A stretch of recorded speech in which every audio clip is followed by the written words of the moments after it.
প্রভু বিশ্রাম করাকালীন আপনাকে খুব সুন্দর দেখায়। মারুতি, তুমি এখানে? আর পুরো মহলে আমি তোমাকে খুঁজছি। চলো ভোজন করবে, চলো, তোমার জন্য সকলে অপেক্ষা করছে। রাজমাতা, মাতা যে লাড্ডু পাঠিয়েছিলেন আমি সব খেয়ে নিয়েছি। আমার আর খিদে নেই। কৃপা করে আপনারা ভোজন করে নিন। বরং আমি এখানে প্রভুর কাছে থাকি। ঠিক আছে, আমি এক্ষুনি আসছি, তারপরে তুমি বিশ্রাম করো।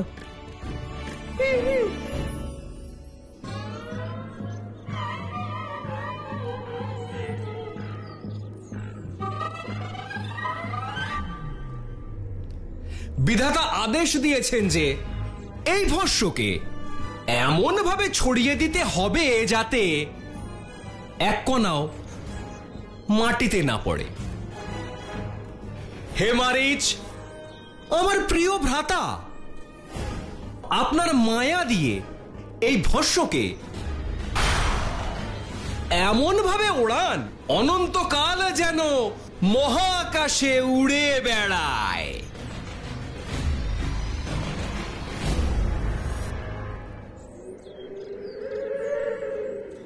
ओम ह्रीं क्रीं चक्रवात स्वाहा।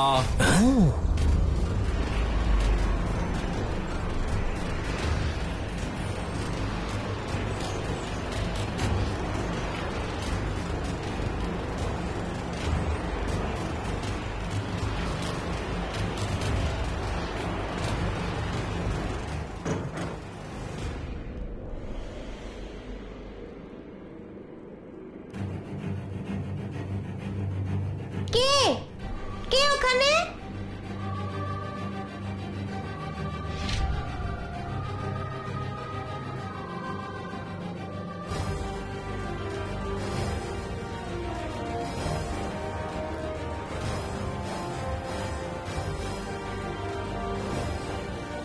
এসব কি?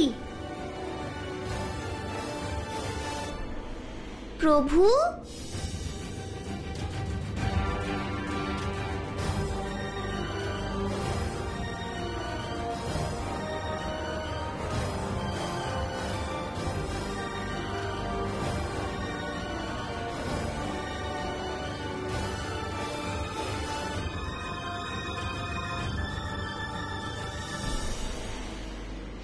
এ কিসের ভস্ম যা প্রভুর উপরে পড়ছে?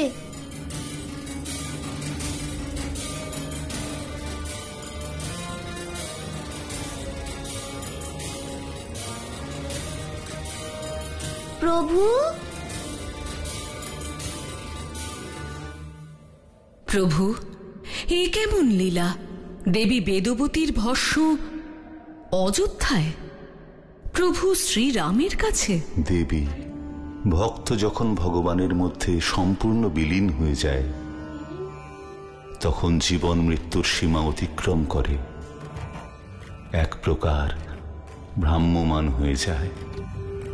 তার শরীরের কণায় কণায় ভগবান বাস করেন। যখন দেবী বেদবতী তার ইষ্ট দেবতা শ্রীহরিকে স্মরণ করে স্বয়ং পবিত্র অগ্নিতে বিলীন হয়েছিলেন, তখন তিনি তার আরো নিকট হয়েছেন। আর তাই দেবী বেদবতীর ভস্ম রাবণের বিনাশকে সুনিশ্চিত করার জন্য প্রভু রামচন্দ্রের চরণে গিয়ে পৌঁছেছে। এই জন্যই দেবী বেদবতীর ন্যায় প্রাপ্তির কারণ হবে স্বয়ং হনুমান।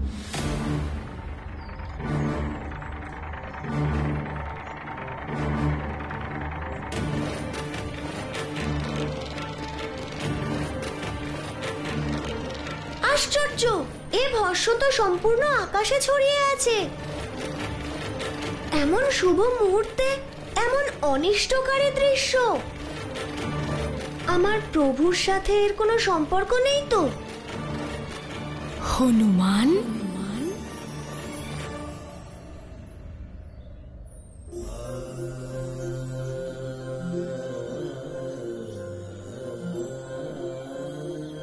প্রভু,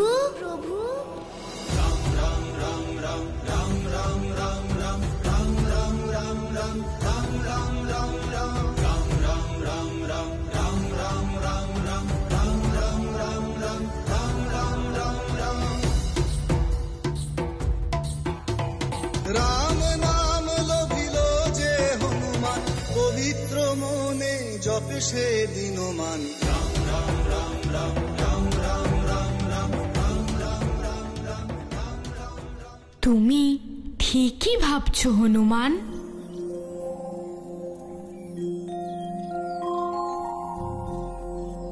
আমার সাথেই এই ভস্যের সম্পর্ক আছে।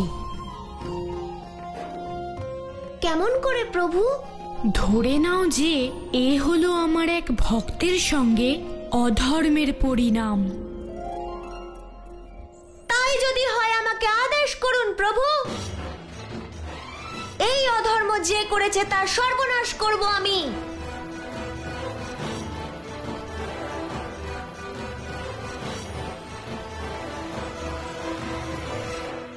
সময় এলে আমি তোমায় অবশ্যই বলবো, কিন্তু এখন তোমার দৈব শক্তির দ্বারা এই ভস্যকে ধরিত্রী স্পর্শ করাতে হবে।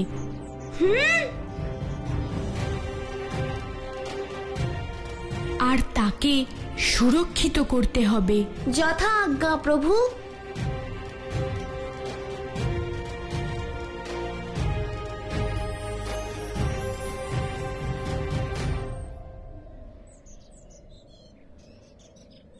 জয় শ্রীরাম।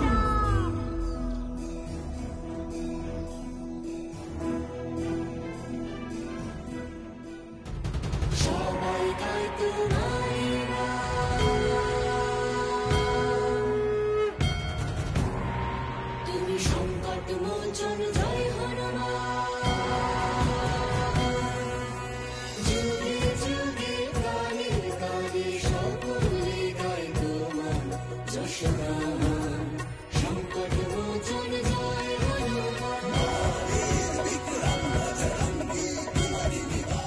একে এবার সুরক্ষিত করতে হবে।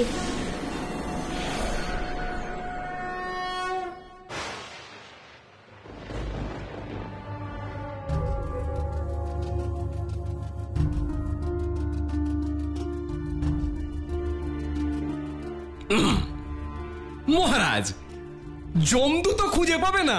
ব্রহ্মাণ্ডের এমন স্থানে স্থাপন করে এসেছি বেদবতীর ভস্যকে।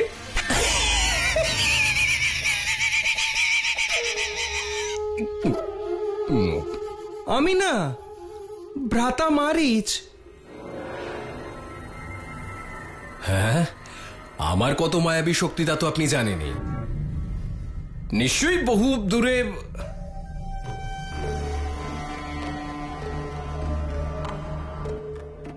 দেখতে পাচ্ছি না কেন? নিশ্চয়ই দূরে স্থাপিত হয়েছে বিধাতা।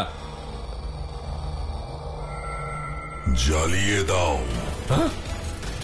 না না না না বিধাতা, বিধাতা না, বিধাতা এরকম করবেন না। আমার মায়াবী শক্তির কথা তো আপনি জানেন।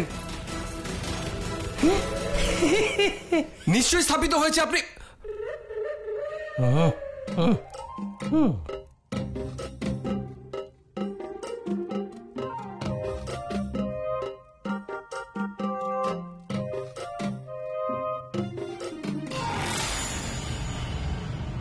স্বচ্ছতা বজায় রাখার মধ্যেই লুকিয়ে থাকে সৌন্দর্য।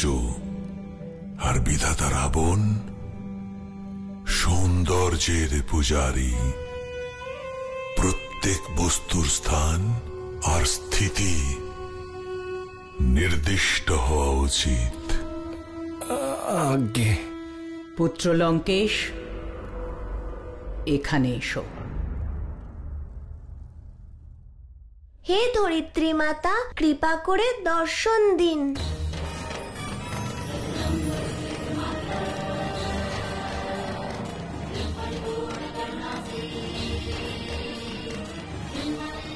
প্রণাম মাতা।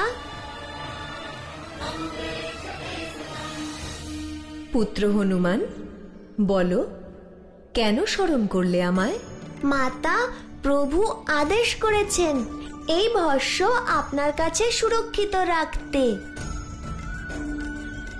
ও প্রভুর পরবর্তী আজ্ঞার জন্য প্রতীক্ষা করুন। অর্থাৎ নিশ্চয়ই এই ভস্য অত্যন্ত মূল্যবান।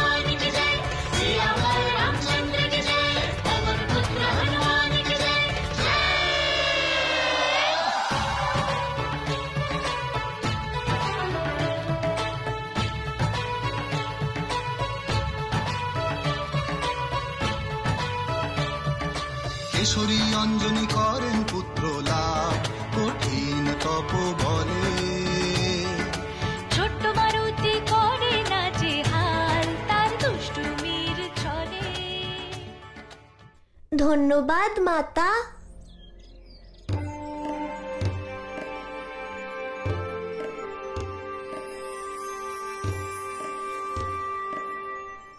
একেই তো তোমার মহা আরতি সম্পূর্ণ হয়নি, তার উপর বিধাতা রাবণের যে মূর্তি মন্দিরে স্থাপিত হয়েছিল তা ধ্বংস হয়ে গেছে।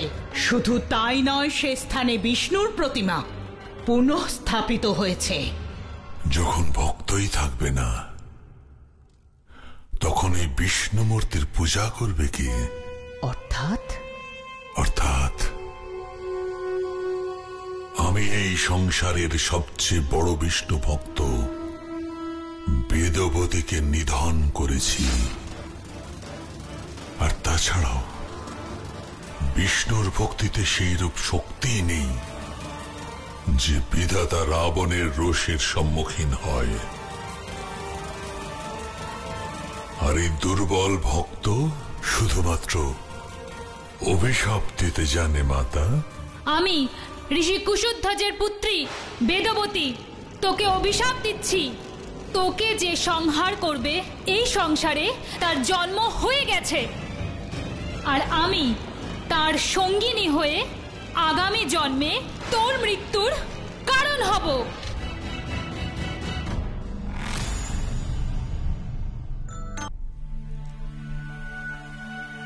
আমি বলেছিলাম না ভগবান সবকিছু ঠিক করে দেবেন। রাবণের অধর্মের রথকে রোধ করবার জন্য প্রভু লীলাখেলা রচনা করেছেন, আর সমগ্র ক্ষেত্রে প্রভুর মূর্তি পুনঃস্থাপিত হয়েছে।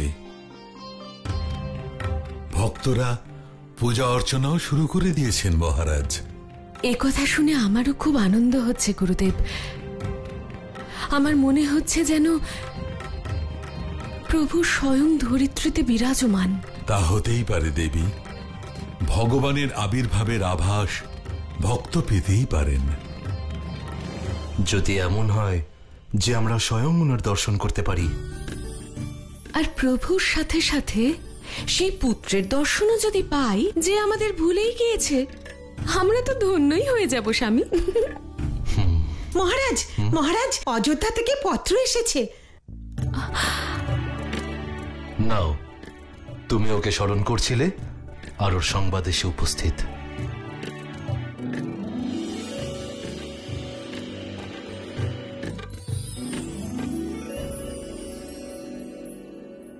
দাও।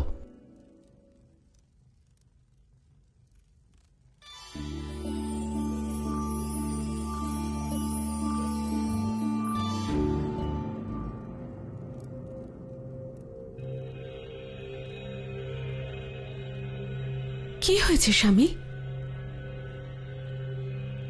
অঞ্জনী, তোমার পুত্র কুশলেই আছে, সুস্থও আছে, চিন্তা করার কোনো কারণ নেই। আমিও দেখতে চাই এতে কি লেখা আছে।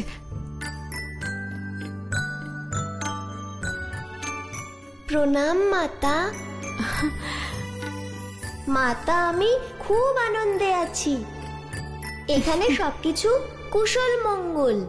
ফিরে যেতে আমার ইচ্ছে করছে না।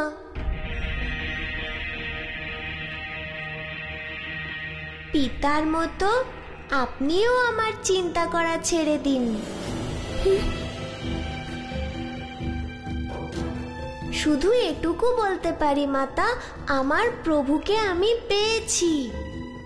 ওনার সেবা করে আমার সময় কেটে যাচ্ছে। প্রণাম মাতা।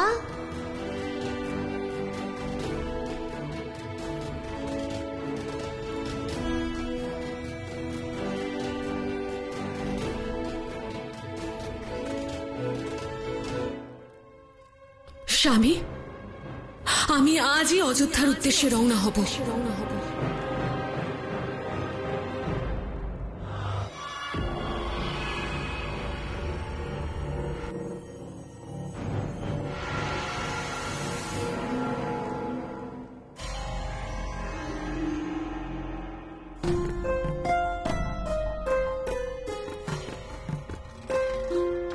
মাতা, আপনি এত বিচলিত কেন?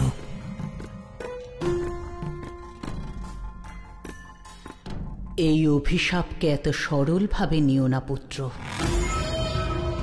অর্জিত আশীর্বাদ আর প্রাপ্ত অভিশাপ কখনো বিফলে যায় না। যে শক্তিহীন হয়, যে কিচ্ছু করতে পারে না, সেই অভিশাপ দেয়।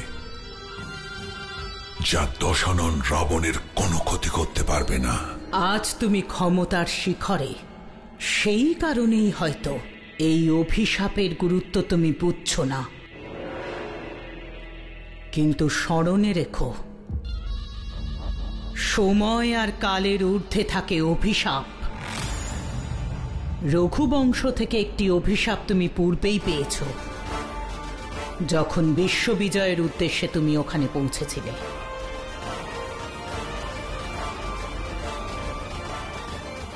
রঘুকুল, সরজ নদীর তীরে অবস্থিত রঘুকুল স্মরণে আছে আমার। যখন আমার যুদ্ধ অযোধ্যার রাজা আরণ্যকের সাথে হয়েছিল। রাজা আরণ্যক, আমি আপনাকে অন্তিম সুযোগ দিচ্ছি। আমার কাছে ক্ষমা চেয়ে আমার আধিপত্য স্বীকার করে নিন। আমি আপনাকে প্রাণ ভিক্ষা দেব। রঘুকুলের সর্বদা এই রীতি যে প্রাণ গেলেও প্রতিশ্রুতি যেন ভঙ্গ না হয়। আমি আমার মাতৃভূমির প্রতি প্রতিজ্ঞাবদ্ধ। শিরচ্ছেদ করাতে পারি, কিন্তু রাক্ষসের সামনে মাথা নত করতে পারবো না। তাহলে আপনার মস্তক ছিন্ন করুন।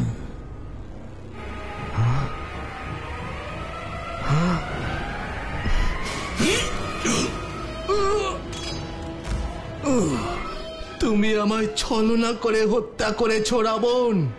আমি তোমায় অভিশাপ দিচ্ছি। যে রঘুকুলের ভূমিতে দাঁড়িয়ে তুমি এই পাপ কার্য করেছো, সেই রঘুকুলের ভূমিতেই তোমার সংহারক জন্ম নেবে। এক রঘুবংশীর হাতেই হবে তোমার বিনাশ। পরাজয়ের লজ্জা থেকে বাঁচার জন্যই অভিশাপ দেয় এইসব দুর্বল প্রাণী। অযোধ্যা জয় করার পরে আমি অত্যন্ত আনন্দিত ছিলাম।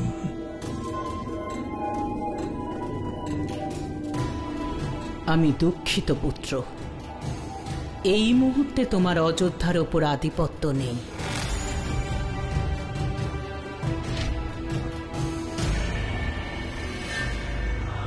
তুমি যখন দশানন যজ্ঞে লিপ্ত ছিলে, তখন রঘুবংশের রাজা দশরথ অযোধ্যার সম্রাট হয়ে উঠলেন।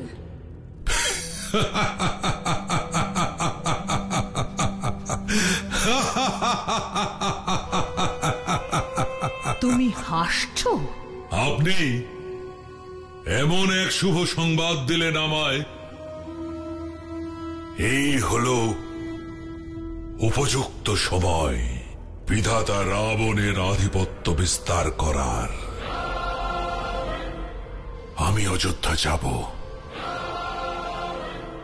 যদি রাজা দশরথ আমার অধীনতা স্বীকার করে তো উত্তম, যদি না করে অতি উত্তম।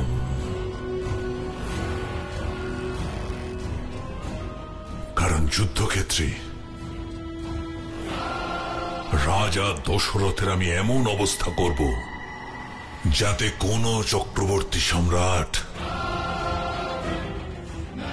বিধাতা রাবণের বিরোধিতা করার সাহস না করে।